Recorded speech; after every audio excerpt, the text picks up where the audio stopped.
Muchas gracias, queridos amigos, por esta invitación a presentar el libro a quien quiera escuchar y rescatar el modelo de acción de la diputada humanista Laura Rodríguez. El origen del Partido Humanista nos remite a un momento histórico extraordinario: el fin de la Guerra Fría y el inicio de la globalización. Entre 1984, fecha de creación del Partido Humanista, hasta 1990, fecha en que Lala fue electa diputada, pasaron solo 6 años. En esos 6 años desapareció la Unión Soviética y ese hecho distendió la tensión bipolar de dos superpotencias que estaban al borde del colapso nuclear. En ese peligroso momento, el Partido Comunista Soviético, liderado por Mikhail Gorbachev, decidió iniciar un desarme nuclear progresivo y además permitir la autonomía de los países satélites de Moscú. Ese significativo momento histórico dio paso al periodo actual de mundialización y de globalización económica. La creación del Partido Humanista ocurría en esa misma época, mientras se sucedía este gran cambio de la humanidad. En los 20 años siguientes a esos sucesos, la aceleración de la informática y de la tecnología de las comunicaciones, como nos decía Edgardo, los avances de la genética y de la exploración de vida extraterrestre, las inmigraciones masivas por los continentes, nos arrastran al momento crítico actual, quizás mucho más peligroso al de esos últimos años de la Guerra Fría. En Chile, durante esos mismos 6 años, mediante un plebiscito, se derrotaba la dictadura militar sin nosotros imaginar en ese entonces que sería reemplazada por un nuevo tipo de dictadura mundial, abstracta e impersonal, la dictadura del dinero. Ella gobernaría no solo a Chile, sino al mundo entero hasta el momento actual. Ese tiempo fue una especie de bisagra de la historia entre un mundo del pasado y un mundo del futuro. Y en ese interregno aparece el Partido Humanista, con las siguientes premisas fundamentales. Primera, el ser humano como máximo valor social, considerando como antihumanismo a cualquier creencia religiosa o modelo social o ideología que para imponerse requieren restringir la libertad o amenazar la vida humana. Segundo, proclamar la igualdad de derechos y oportunidades para todo ser humano en cualquier rincón del planeta. Tercero, la libertad de opción para elegir el modo de vida que cada cual prefiera y reclamar contra cualquier discriminación, sea por razones económicas, raciales, de género, étnicas o culturales.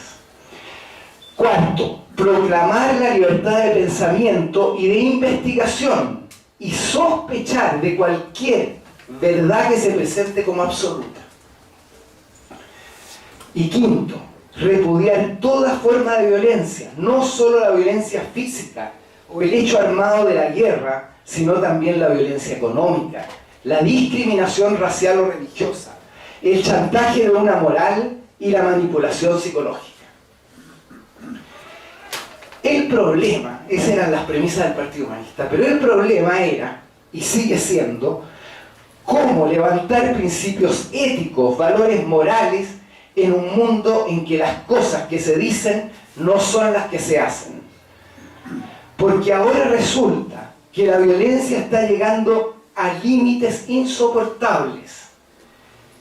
pero no se está dispuesto a reconocer la relación que existe entre el armamentismo, la ocupación de territorios, la mala relación entre los países vecinos, la violencia económica del sistema financiero, la discriminación con los pueblos indígenas, no se la relaciona con la violencia común, la intrafamiliar, la educacional y las numerosas formas de angustia, depresión y pánico cotidianos.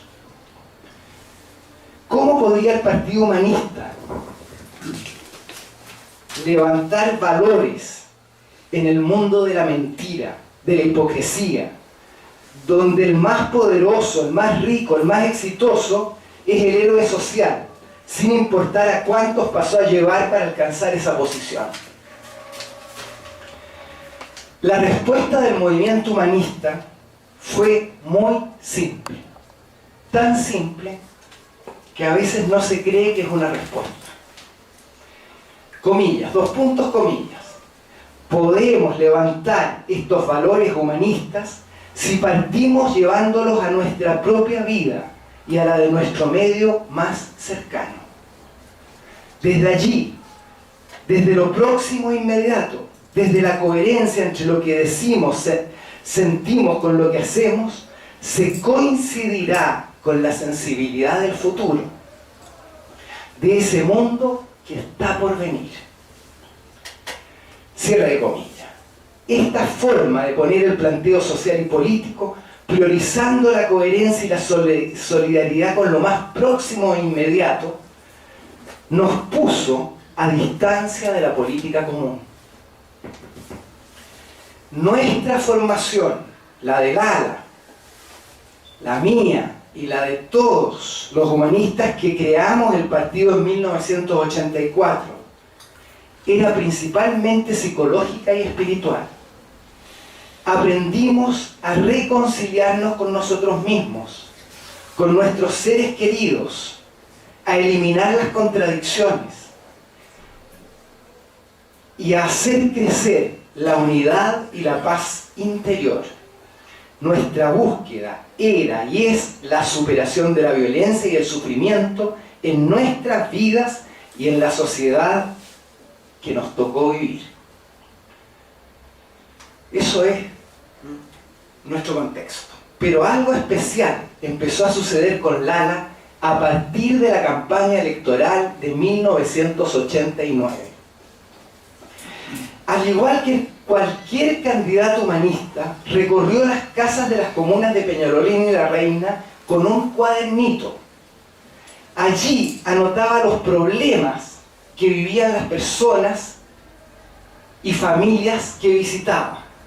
Tomaba nota de sus problemas de la vida concreta, de los maridos que les pegan a las señoras o que las abandonan, de la falta de intimidad debido al hacinamiento, del tiempo que tarda llegar a la casa después del trabajo, de los jóvenes cesantes pateando piedras en la esquina, de los viejitos con pensiones vergonzosas, del hijo o el marido que se lo llevaron los milicos y todavía no vuelven. En fin,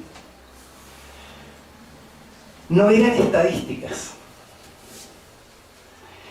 en las cuales ella era una experta ingeniera. Era realidad humana plasmada en un cuadernito con nombres y apellidos que taladró su alma y la indignó. Cuando salió elegida vino lo peor. Comprendió que ella no podría transformar nada. Ni ella ni los políticos podrían. Se dio cuenta que lo que se vivía en la comuna se originaba en un sistema de concentración de poder y de control bastante global, que hasta el presidente tenía muy poca injerencia.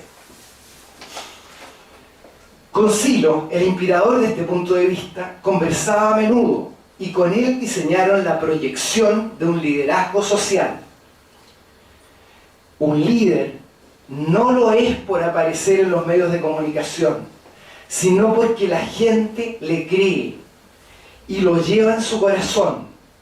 Es líder porque por su voz es la gente la que habla. Silo nos transmitía que los cambios de un sistema, de las estructuras sociales, se logran solo cuando la gente lo necesita y así lo quiere.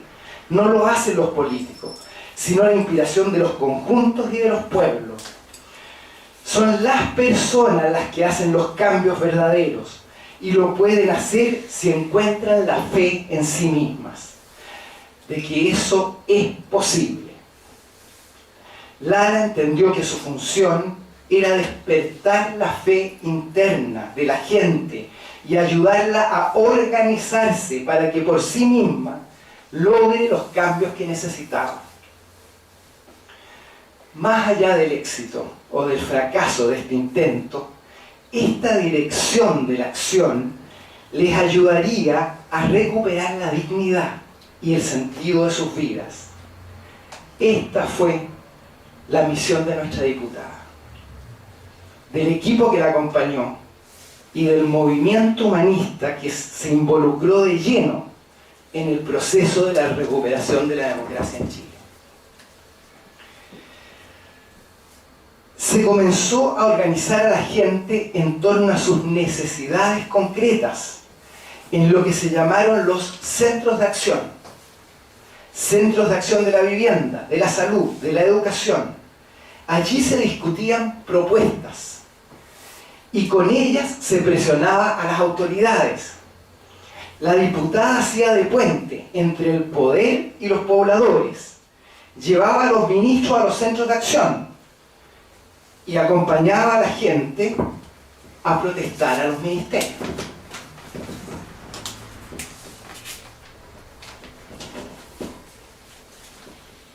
El valor de la organización, de la solidaridad, de lo conjunto, eran temas de reflexión al tiempo que se avanzaba en la acción. En un sistema individualista, organizarse es subversivo. En un sistema violento, la no violencia activa crea conciencia de la violencia y amplía la participación. Lara, a su vez, tenía que convertirse en una referencia moral, haciendo coincidir lo que decía en público con lo que pensaba y hacía en la intimidad. Fue advertida de que resistir las críticas lo hace cualquiera. Pero lo importante era resistir los aplausos y los halagos. Tenía que encontrar una vacuna para el virus de altura y la encontró. La llamó el cable a tierra, que consistía en mantener el contacto con la gente concreta, con sus esperanzas y frustraciones, con el dolor humano, pero también con su alegría. En Peñalolén y La Reina, al igual que muchas comunas populares, las mujeres son jefas de hogar, están a cargo de los hijos y del pan de cada día. No solo recaía en ellas el peso de la familia, además eran discriminadas por el Estado y por la Iglesia. Para protegerlas es que peleó por la ley de divorcio y por el fin de la discriminación de los hijos, llamados en esa época ilegítimos. Porque esas mujeres eran en su mayoría empleadas de casa particular, comprendió que había que modificar la ley laboral para que se las respetara. Porque muchas de esas empleadas eran mapuches, es que se involucró en los derechos de los pueblos originarios. Cada situación concreta de Peñalolén tenía una raíz común con el problema de la gente de cualquier comuna. Esto tuvo como consecuencia que aún centrándose en los barrios de donde ella era diputada, su labor tuviera una resonancia nacional. Lara se humanizaba mientras ayudaba a humanizar la sociedad. Un día cualquiera llegó su veredicto. El cáncer no pudo ser detenido y mataría su cuerpo en muy corto plazo. La operación del tumor al cerebro le produjo periodos de convulsiones muy poco simpáticos. Pero a esta altura, una fuerza de otro mundo parecía acompañarla. Enfrentó su temor a la muerte y fue relatando en entrevistas de TV y medios de prensa escritos sus reflexiones y experiencias. Decidió compartir con todos su proceso de preparación, reconciliación y proyección más allá de la vida humana. La diferencia entre tú y yo, les decía a los periodistas, es que yo sé que me voy a morir y tú todavía no lo sabes. Te llevo un poquito de ventaja, pero el problema es tanto para ti como para mí. ¿No te parece extraño que algo tan importante sea de lo que menos se hable? Se me paralizó un brazo y seguí siendo yo, decía. Se me paralizó la mitad del cuerpo y sigo siendo yo. ¿Quién te dice que cuando se me paralice la otra mitad no haya algo que continúe? Lara nos mostró que somos mucho más que el cuerpo que habitamos. El cuerpo puede detenerse, pero el proyecto lo trasciende. Insinuó que hay algo esencial en cada uno, que continúa aunque el cuerpo se paralice, que el futuro humano está abierto. Y allá en el horizonte se asoma la añorada nación humana universal. Amigos, gracias.